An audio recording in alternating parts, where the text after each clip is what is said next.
Somebody once said, "We are either alone in this universe, or we are not." Both thoughts are equally terrifying. It is an interesting thought, and a mystery that may go on forever. The mistake this generation of people make is assuming that they are untouchable, that they know everything there is to know already, and that anything else is merely a bonus.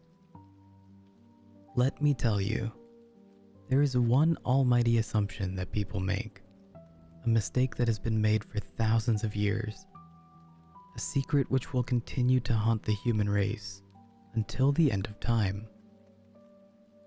You see, I made this discovery when I was very small. I was taken away from my parents at a young age and have little to no memory of them. I've never actively gone about trying to contact them, nor does it even seem likely I could even if I tried. Paul and Janet are my life now. They are not my mom and dad to me, and they never will be. As I know, they are not my real parents. That's not to say they haven't treated me well. They've always done an excellent job raising me, and I could never criticize them for anything. They've done everything for me, despite my condition. I'm unable to speak. My hearing has always been fine, and they were fully aware of this when they adopted me as a baby. Intellectually, I'm fine. It is literally just my speech. I remember trying to talk even from a young age, but I couldn't.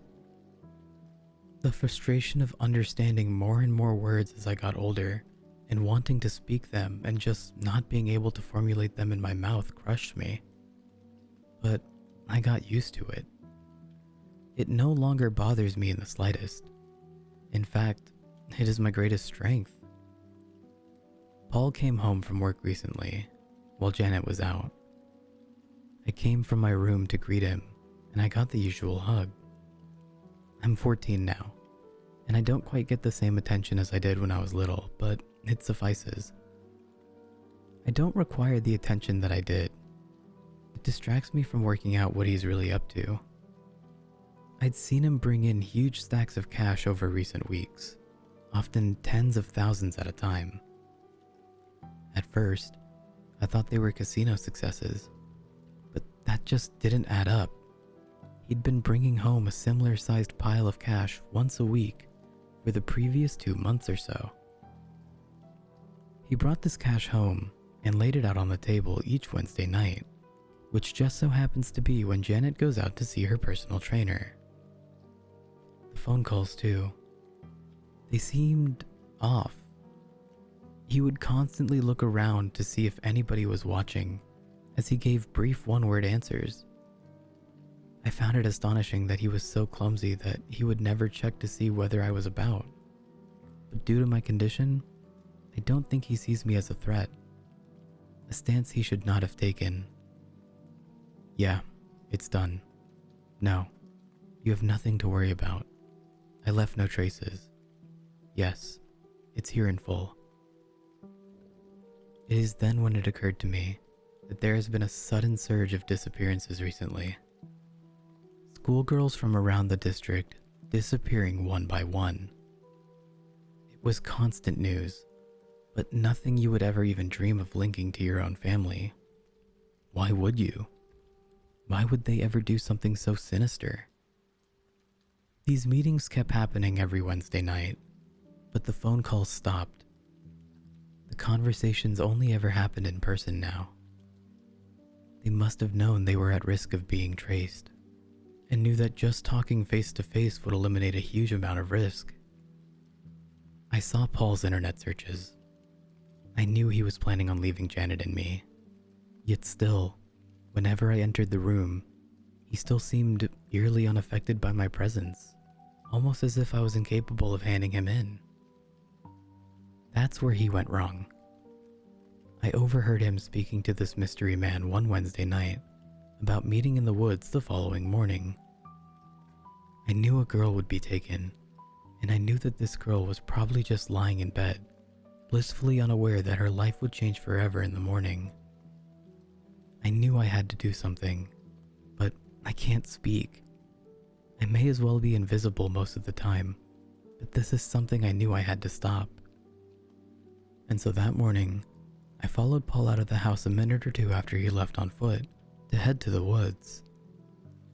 He dressed in hiking boots and a thick blue jacket and carried a toolbox. This toolbox had 50,000 pounds of cash inside, but it was a very clever disguise, just in case something were to go wrong. He was about to kidnap and potentially kill a little girl, and the only one who knew about it was me. I knew it was my life, or the life of this little girl. I could never truly become anything in this world. I knew that. But whoever this girl is, her parents will love her. She could have a future. I couldn't let anything stand in the way of that. That's when I saw the other man.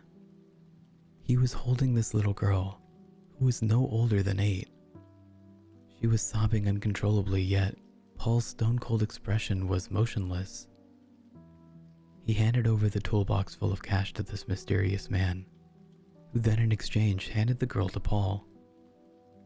I did not know what his exact intentions were, but I knew they were evil. It really had been Paul behind all these disappearances, and that this sweet little girl was next. So I took a deep breath and stunned Paul by lashing out at him from behind. I don't even remember what I did to him, but I knew I was killing him. It was the only way. The only way I knew that this girl could be free from this nightmare. Just as I had ripped one last shred of skin from his bloodied neck, I stepped back. I knew my job was done, as Paul looked at me with his heartbroken expression of total betrayal. It was then that he pulled out a pistol and pointed it right at me. I could tell I was injured and that I could no longer run. This was it. I was going to die, having saved a life, and I felt at peace. With one last gasping breath, Paul shot me in the chest. I felt very little pain, but it was the end for both of us. With my last eyesight fast fading, I could just about make out this little girl sprinting back in the direction that she had come from. As she disappeared into the distance, I felt pure happiness for the first time in my life. And with that, the life trickled out of me for one last time. You see, it may well be a frightening prospect that there are aliens out there. It may frighten you to think that there's nothing else out there at all. But don't make assumptions about planet Earth. Don't assume you're not being watched. Don't assume that real privacy exists even in your home. It is truly frightening how naive you humans are. We are always listening because you hide nothing from us. You lower your guard around us and don't cover your tracks. Well, it's only a matter of time before we stop acting dumb. We dogs understand every word you say.